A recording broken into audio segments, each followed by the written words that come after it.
Hello, everybody. We're 1 minute early, so we're just going to give it a minute to let people join. This is the Real Talk Lunch Hour with Her.HQ, and I'm Rachel Bellotti. Hello, hello. Hey, Tiff. Hi, Megan. Hey, guys. I'm just waiting for the True North Collective. So Janelle's going to come on through the True North Collective, and then I'm going to join. I'm going to have her join. Hi there. All right. Let's see. Okay, so we're just getting the True North Collective on here. Hi, Janelle. Oh, you can see my hand now. Oh, Janelle, can you hear me okay? I can. Can you hear me? Yes, I can hear you. Hello, I see everybody joining. This is so awesome. So again, just to let everybody know, I am Rachel Bellotti, and then this is Janelle Reesner, and we are the co-founders of the True North Collective. So we're going to have a conversation on authenticity today. So this is the Real Talk Lunch Hour with Her.HQ, and we are so honored that Cassie and Tiff are letting us take over and share some of the wisdom we've gleaned and see if it inspires any of you guys on your journey towards authenticity. Yeah, We'll just give a super. few minutes. We'll let people jump on in, grab a coffee, tea, water, I don't know, whatever. Whatever beverage you would like, maybe a snack. Yeah.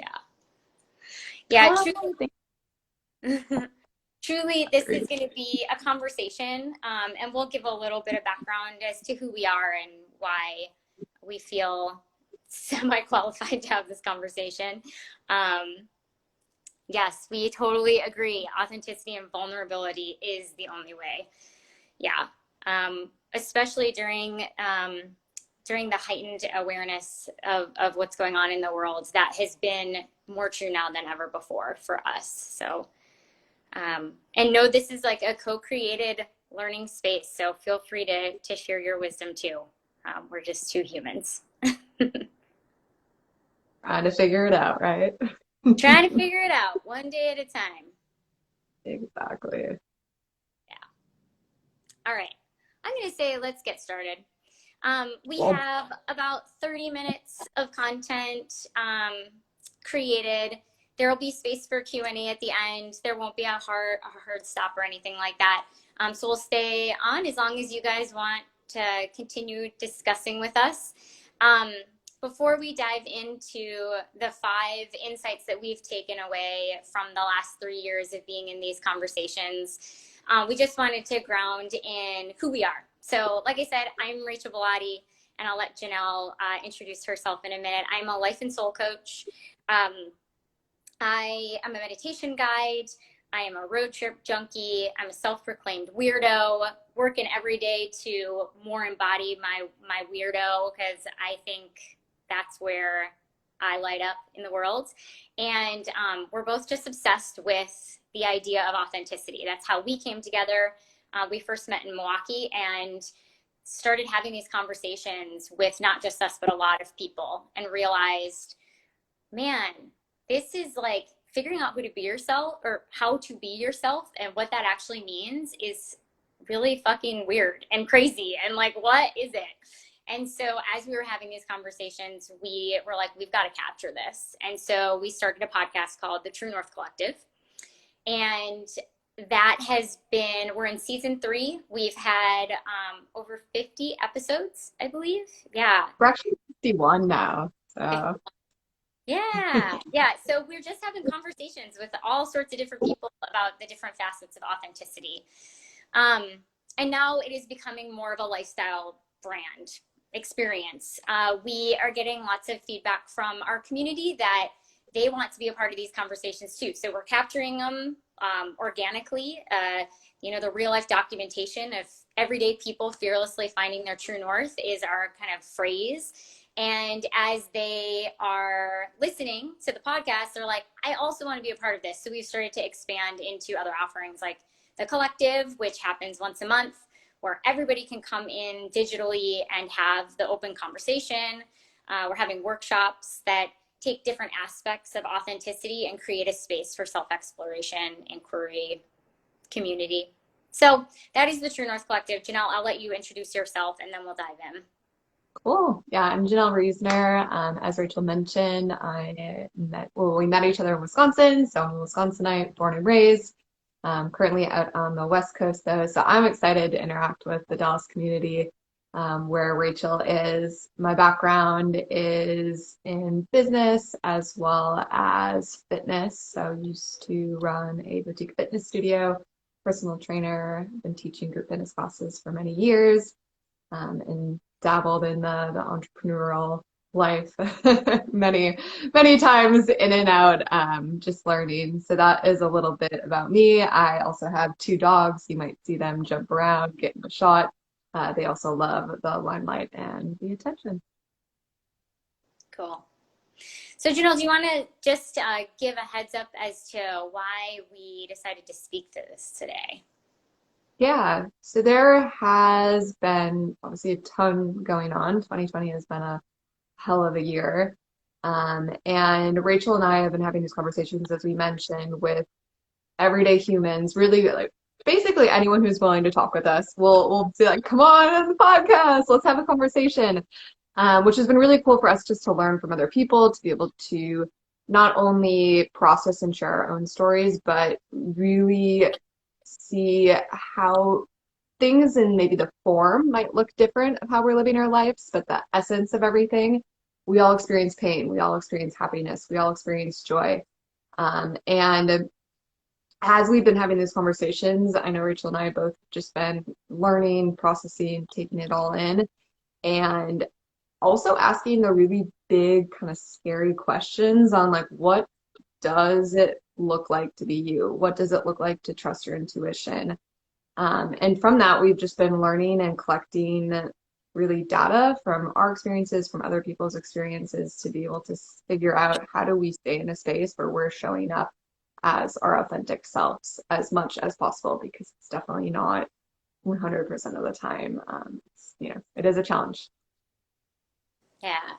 Yeah, it's been authenticity, especially as the world is changing so much. It felt like a cool time to actually open this up to say, like, there isn't one way, there isn't a set of rules. And so, how do you try to capture that feeling, that essence? And so, we're going to share 5 things today. And honestly, it's meant to be an invitation. So, anything that we're saying, like, do not just take our word for it because we happen to be speaking. Um, Check it, like, take it in and be like, how does it feel? How does it sound? How is my body responding to this? It's a hell yes, or like, actually, it's not. And if not, what would be a hell yes today?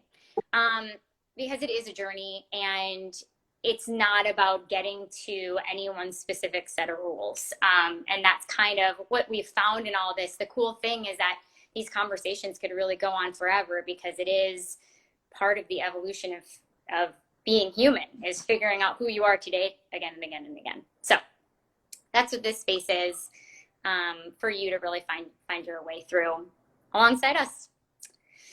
So with that, all right, we'll get started. So the first one that we wanted to speak to, we've found over the last 3 years that authenticity has like a palpable aliveness to it. There's like an energy to it. So and I'll speak for myself, when I first started like playing with authenticity, I was thinking that it was like a set of descriptors that defined who I was. And that worked for a little while until something changed. And the thing that's been constant throughout this journey is that that sense of aliveness is really where I feel like I'm being myself. And that doesn't necessarily mean that it's when I'm like on the high highs. It can also mean when I'm having like a very deep experience of the gamut of emotions. And so I love this invitation to recognize authenticity as a full-bodied experience. It's not a set of circumstances. It's that that energy, that like tingle that can happen whether you're on an up or a down or in between. And so play with that. Like, what does aliveness mean to you? And is that actually where you feel your authenticity, or is it different? That's where I've been really playing with feeling connected to that flow of life in who I am in any given moment. Yeah. Anything you would add to that, Janelle? I would add, you mentioned it, but just checking in with your body. That is something, and we'll get into our next point, but that I was never taught. And now that I'm spending more time in this space, just the stillness and the checking in, and yeah, it is the tingle. Like you might not always notice it if you're constantly going, going, going, but the second you can pause a little bit, sit and actually trust yourself, listen to some people feel it in their stomach, some people feel it on their heart, wherever it may be. Um, but once you're in that stillness, a lot of times that's where it starts to come up for me at least. I'm like, oh, there it is. Ah, that I know what I should do now, which is really Yeah. cool to get that clarity. Yeah, I love that invitation that aliveness doesn't have to be like elation and like big, like it can be in those still moments that you still, but you, there's like an aliveness to that moment. I actually find when I'm coaching people, the quieter people get, my clients get, that's actually where something's happening. There's something there. And so that's a really great call out. Thank you. Our next takeaway is it's simple authenticity, but it's actually really complicated. And the reason why we say that is because we haven't really been taught to trust ourselves and to figure out what our authentic way is. A lot of times we're handed beliefs, we're handed ideals from our parents, from society, from our community. And not that that is a bad thing, but a lot of times we just take them on as our own and we never pause to say, do I want this? Like, is this true to me? And so a lot of times we can potentially even miss our own experience because we're not in that present moment, or we are just kind of taking something else on. So that's why we say it's sort of that permission, or I would say even the grace of realizing that being authentic is not actually as easy as it sounds, because just like be yourself, like how hard could that be? But it actually takes a lot of unlearning. It takes a lot of checking in. It does take a lot of work to be in the present moment until you start to practice it more. And then it can get easier and it becomes more simple. But starting out, for me personally, I mean, it's been complicated. I can spiral out. I can get into my head. I can be asking myself other questions like, well, is this really you? Did you take on this from someone else? Where is this coming from? And it can lead to a little bit more of a spiral than maybe I personally would want it to. But just knowing that it can be simple, and if it feels complicated, that is totally normal as well. Would you add to that, Rachel? They're the buffers. No, it's good. It's so good. It's just there. One of my mentors used to always say about being human and like learning how to be human. It's simple, but it's not always easy. And so that kind of reminds me of this a little bit too. It's like, yeah, duh, in concept, like I know how, like be myself. I get it. And when the rubber hits the road, when we actually like drop it in, like the theory versus the actual experience of it can be clunky, and just the acknowledgement that is authenticity. Like authenticity isn't being perfect and having it all figured out. Authenticity is that reminder of like what's the simplest path, and maybe today it's a little bit more complicated and that's okay. And so there's like um a fluid nature to it, which I love. So Yeah, it's messy. Like I it's messy. I went through this whole process where someone's like, "This is all messy," and I'm like, "Yes, being authentic, yourself, showing up, like life is messy." So yes, being authentic is also can be a messy process. Um, our third takeaway that we came up with is that there is no map in finding your true north. So sometimes you can start by following someone else's process. Like that can be a great place if you're just feeling really overwhelmed or unsure and you're like, I don't even know where to start. So so sure, like look and see what other people are doing. See people maybe that have a path that you're drawn to that can come from maybe you're a little envious of what they're doing or maybe you admire them. And you can use that as a hit of intuition of like, okay, there's something here. I want to explore that more. How are they doing what they're doing or how are they showing up as themselves? But at the end of the day, the key is that you really have to make it your own. So you can start by following those blueprints, those maps, but know to truly be authentic, you're going to find your own way through it. That one's pretty straightforward, but do you have anything to add to that, Rachel? Yeah, the idea of discernment that I brought up earlier is like totally at play here. The idea that um, you might need those training wheels at first, and that's okay. And always invite that discernment piece of like what feels true to me. Where am I feeling resonance? Where am I feeling aliveness? Where am I not? If I'm not, where would I? Where might I think that I might be? Noticing that jealousy, I actually used to use that a lot when I was feeling jealous.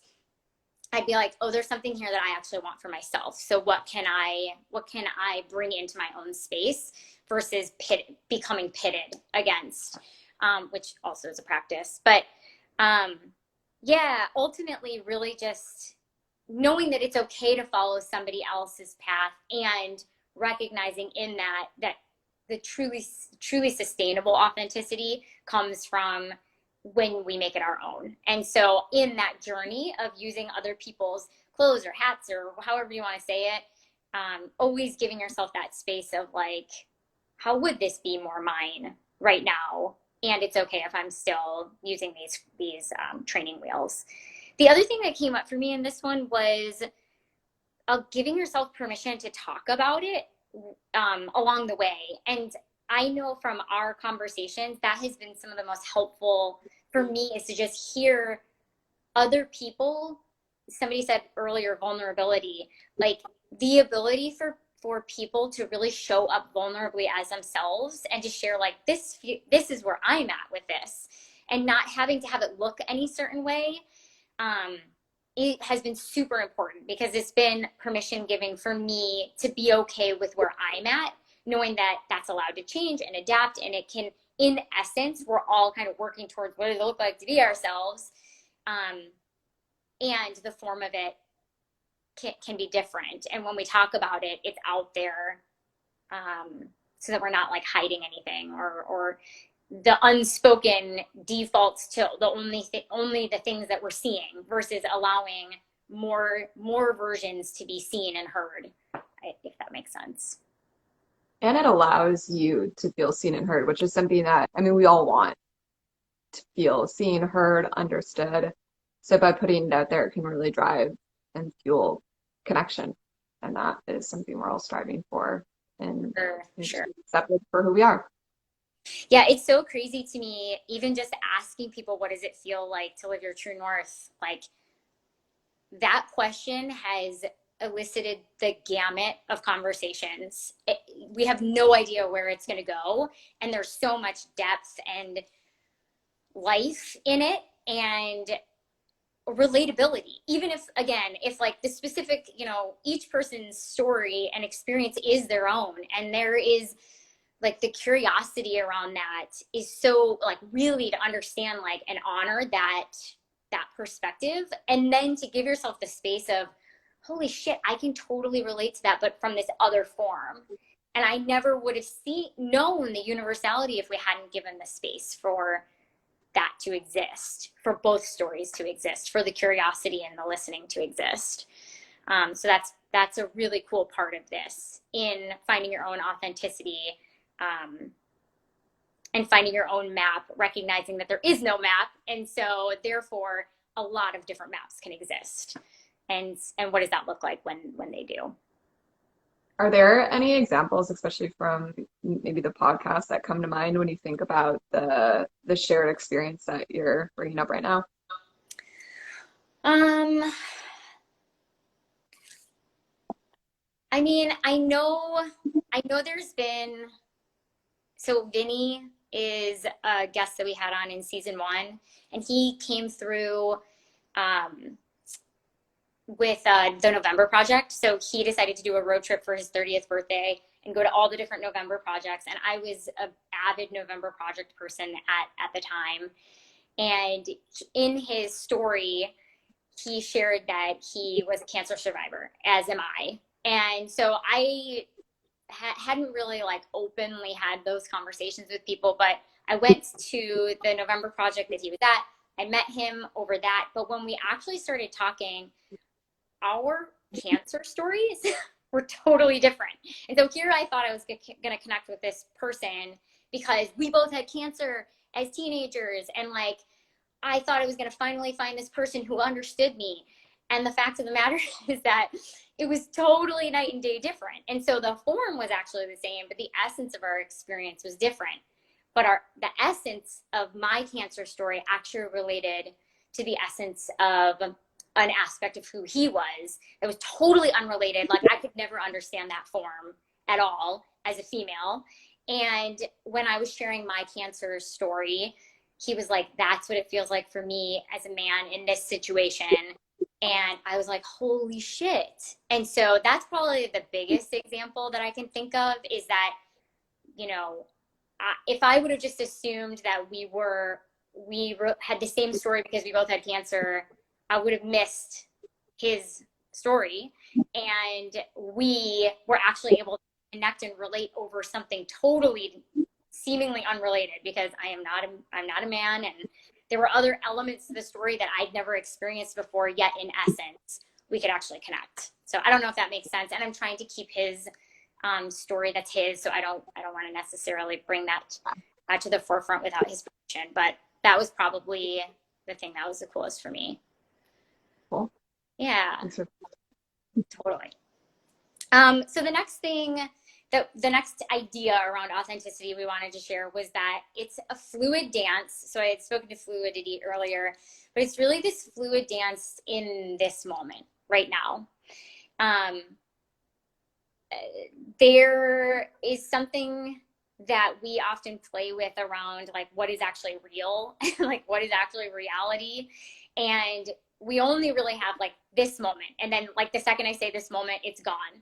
And so we've been playing with authenticity actually being how you show up with the specific set of circumstances and the environment, the inner and the outer, that's happening right now and right now and right now. And so each moment, the variables are shifting and changing. And how we respond, how we choose to respond with those variables is the authenticity dance. And so it's authenticity for me is now not, you know, this set of specific things that falls into place. It's my ability to stay connected to that aliveness and respond to the present moment from that place of aliveness in whatever way that ultimately expresses itself. So it's not necessarily about like the form of the expression, but the fact that I am connected enough to the aliveness in this moment, and I'm trusting in my expression in co-creating this moment. totally. Yeah. I'll add to it. I know for me, one of my values is really freedom, and I play around with that concept a lot. And in that present moment, there is freedom if you can truly be there. I've talked a lot about the podcast or on the podcast around authenticity, around my identity and how it's evolved over the years, and that fluid dance. If it's easy to look back, knowing what you know now, and just be like, who the hell was that? Like, have I ever been authentic? Like, have I ever known who I am? And I can really easily get tied up in sort of a shame spiral of like, who was that person? You were doing this, you were doing that, whatever negative self-talk I can get into. But the imitation of it being a fluid, present moment experience, it's like in that present moment, I was being the most authentic version of myself with what I knew at that time and who I was at that time and the lessons that I had learned. So I know for me, this is a lot of just forgiveness and grace around the idea that you will evolve, you will change. And so when I look at myself 5 years ago, it's not that I was some fraud that, was just playing a part. That's just who I was at the time. And now I have evolved, and maybe, my core essence is maybe different, or maybe there are just layers that have been peeled off, and things that I've let go of that have allowed me to get to know myself in a deeper sense. So I like that invitation, because otherwise I can really get into the idea that I've been inauthentic my entire life, even though I was just being as authentic as I could at the time. And you can actually project that forward too. So right before this, my mom sent me this quote because she knows that I'm a nerd about authenticity. And the quote, I'm going to probably butcher it, but it was, as we are evolving into the person we want to be, as we're trying on that set of clothes or that set of ways of being, we can get into this space of like, it doesn't, I don't, I'm not actually being myself. This is forced. This is, and so in that growth process, acknowledging that as we're growing, there is that gap. And every step along the way, if you really chunk it way down, you are actually being authentic in that growth process until you land into your default. And the default mode of authenticity is all just part of you being authentic. So I just wanted to share that because that was kind of interesting that came up for me this morning, as it can happen kind of both ways potentially.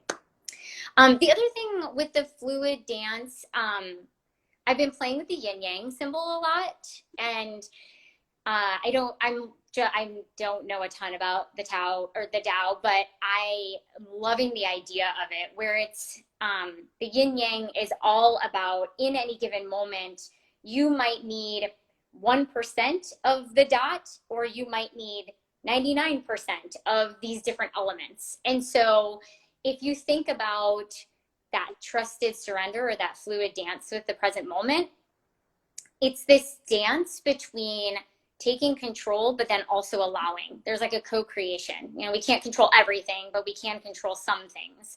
And so playing with that edge in the present moment of ownership and who you're choosing to be, while also letting go and allowing the moment to meet you in that space, so that it's not all or nothing. So that is my little symbol for it. So I'm sharing that. We go to key point 5. Let's do it. Cool. So the last one, this one kind of has a funny backstory. I'll keep it short, but I was walking around the neighborhood here, and there were, I don't know, 4 or 5 kids that were riding their bikes, and one of them turned to his friend, and I just heard him yell this. I was like actually pretty far away, and he said, "Don't worry, we'll get there. We just need to keep practicing." And I'm on my walk. I'm like basically crying about this because it just hit me so hard. Um, our 5th key takeaway is that it is a practice. Authenticity is a practice of choosing to show up again and again and again, and continually coming back to yourself, knowing that you're not always going to get it right. As Rachel has mentioned, sometimes you're going to try something on and you're going to be like, what the hell was that? Like, nope, that wasn't good. That didn't work for me. And in those moments, just remind yourself, don't worry, you'll get there. Just keep practicing, just keep showing up, just keep trying, because it is a process. It takes time. It takes getting knocked down. It takes standing back up. Sometimes it takes crawling for a bit before you can stand back up. But just giving yourself that compassion that it's a journey and you'll get there. Yeah. So to recap, I will read the 5 for today. We are allowed to go in. Authenticity is a state of aliveness. The second is, it's simple, but it can also be complicated. There is no map, just your map. It's a fluid dance in the present moment. And don't worry, we will all get there. We just need to keep practicing by showing up. So those are our 5 authenticity insights for today. And we'd love to open it up to any questions that you guys have or thoughts. Um, Maybe you have others that you think are way more awesome. We'd love to hear that. Or you have questions that you want to unpack some of these more. Go ahead and put them in the comments, and we're here to just answer whatever comes up.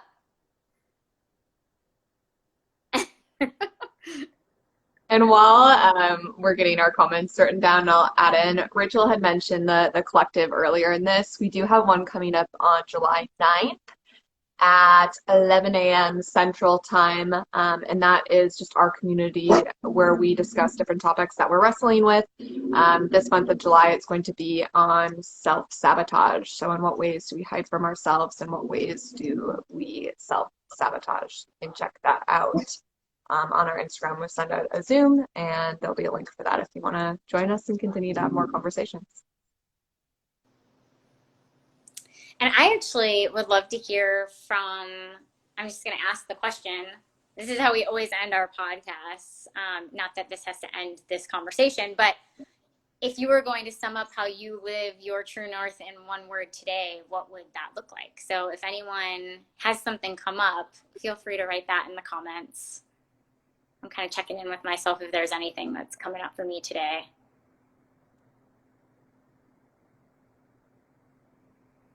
Patience keeps coming up for me today. How about you, Jen? Mine is bravery. Bravery. Yes. All right, we got a Ooh. question. What are some of the ways to stop yourself when your mind starts self-sabotaging? I love it. Janelle, you want to take that one? Sure.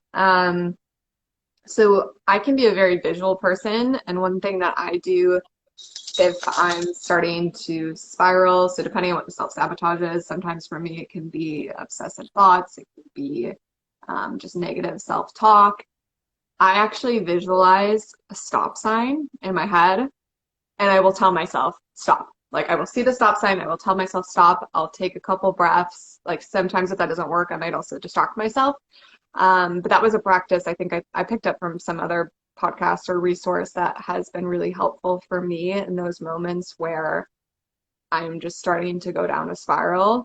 That can just help me recenter and really disrupt those thoughts. So it's something you could try. Might not work for everyone, but that's something that I've done before.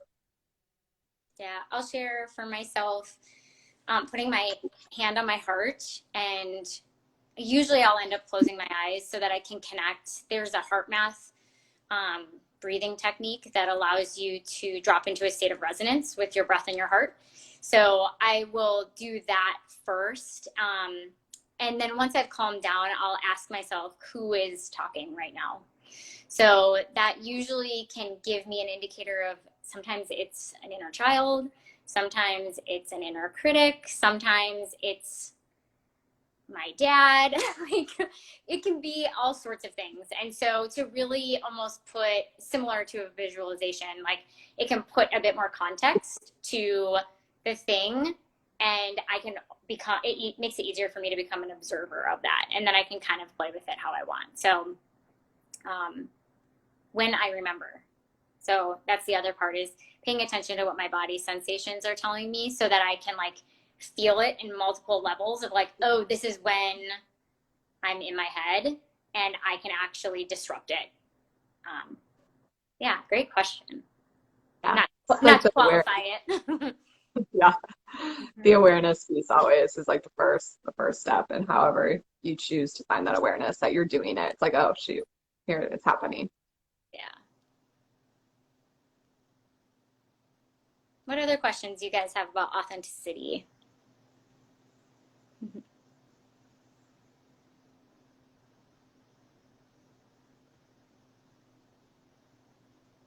That was helpful. Yeah. I'll just keep while y'all are thinking. I'll just keep plugging things here too. I'll also mention that Her.HQ is allowing us, which we're super excited to do, a workshop called Finding Your Body's True North, and that's going to be later on the month on the 29th of July in the evening. So just watching either of our social, we'll definitely be promoting it there. We'd love to have you join us. It's a great opportunity to check in with your relationship with your body, How do you listen to it? What is it trying to tell you? And finding and navigating your own way through that. Yeah, a big part of this, the last 3 years for us has been in recognizing the wisdom of the body's experience, the felt sense authenticity, and what does it look like when we don't just treat our body as like this dumb vessel that we have to like be in, but actually like honor its wisdom and pay attention to the magic that is this body. It's like wild that we are here and that it just innately does what it's supposed to. And so we kind of play with that, not necessarily in such esoteric terms, but we play with it. Like, what is your relationship to your body, and how does that play into your authenticity?